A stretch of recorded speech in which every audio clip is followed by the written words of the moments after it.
పాతబస్తీ నుంచి గోపీనాథ్ రాస్తున్నారు. గణపతి ఆరాధనలో లడ్డూకు ఎందుకంత ప్రాధాన్యత తెలియచేయగలరు అంటూ రాస్తున్నారు. లడ్డు అనేది మనం కొంత తరువాతి కాలంలో దానికి ప్రాధాన్యం ఇస్తున్నాం. కానీ దానికి ముందుగా చూసినట్లయితే కుడుములు, దానికి కూడా సంస్కృత నామం మోదకములు. ఈ మోదక అనే శబ్దంలో ఉన్న వైశిష్ట్యం ఏంటంటే, మనకి సంస్కృత భాషలోనే ఆ వైశిష్ట్యం ఉంది. మా ఉదక అనే 2 పదాలు ఉన్నాయి దాంట్లో. అంటే నీరు లేనిది అని అర్థం. నీరు లేకుండా వండేటువంటి పదార్థం ఏమిటి అసలు? పిండి వంట ఏదైనా ఉందా నీరు లేకుండా? అంటే మనకి సంకష్టహర చతుర్థి వ్రతకల్పంలో తిలమోదకములను 21 నివేదన చేయమని, 21 వాయనం ఇమ్మని కథాభాగంలో ఉంది. తిలమోదకములు అనే పదం వాడాడు అక్కడ. దాని అర్థం ఏంటి అంటే, మనకి నూపప్పు ఉంది కదా, నూపప్పు బెల్లం కలిపి తొక్కేస్తే నీరు అసలు కలపకుండా, నీటి యొక్క అవసరం లేకుండా చిమ్మిలుండలు తయారవుతాయి. అవి నిజమైన మోదకములు అన్నమాట. కాబట్టి మనం వీలును అనుసరించి ఈ బెల్లము నువ్వులు కలిపేటువంటి పదార్థానికి బదులుగా మనం ఏం చేస్తున్నాం అంటే, కొబ్బరి బెల్లము కలిపి కొబ్బరి నూజు తయారు చేసి దాని చుట్టూ ఈ ఉండ్రాళ్ళకి సంబంధించినటువంటి పిండి పెట్టి నివేదన చేస్తున్నాం.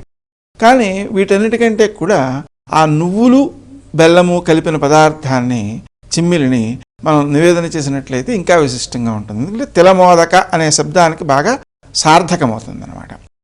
ఇక మనం లడ్డు యొక్క ప్రాధాన్యం ఏమిటి, ఉండ్రాళ్ళ యొక్క ప్రాధాన్యం ఏమిటి, అది కూడా మనం కొంతవరకు తెలుసుకోవచ్చు.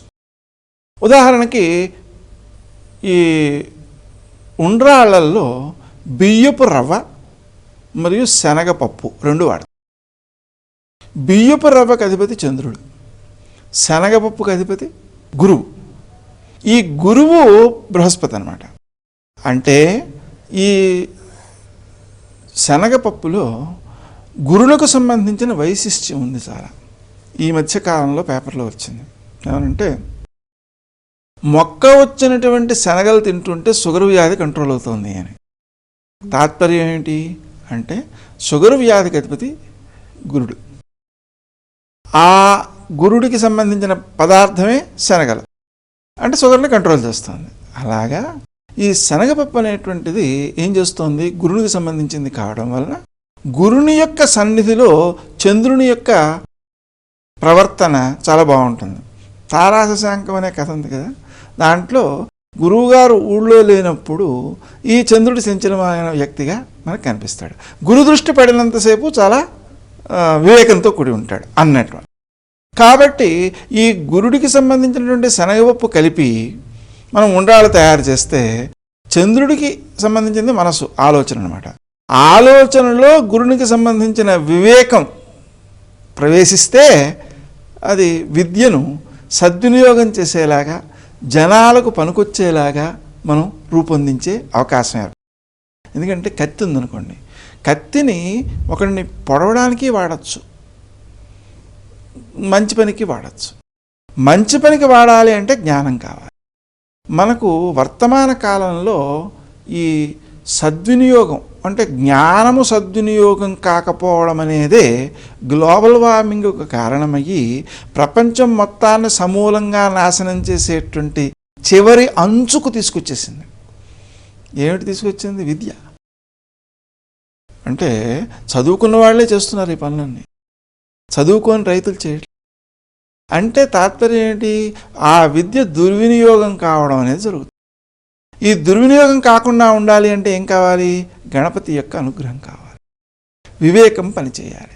అలా పనిచేయాలి అంటే ఈ బియ్యము శనగపప్పు కలిపి నివేదించి ప్రసాదం స్వీకరించడం అనేటువంటి దాని వలన అది సంభవిస్తుంది.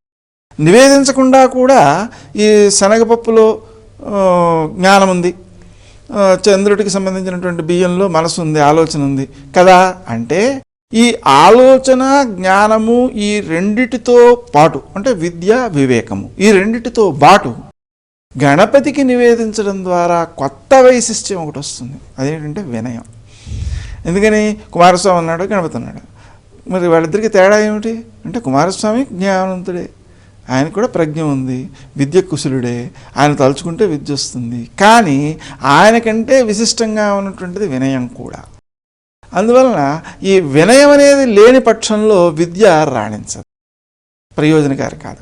అందువలన సమాజానికి ఉపయుక్తమయ్యేటువంటి విద్య రావడానికి ఈ ఉండ్రాళ్ళ యొక్క నివేదన బాగా పనిచేస్తుంది.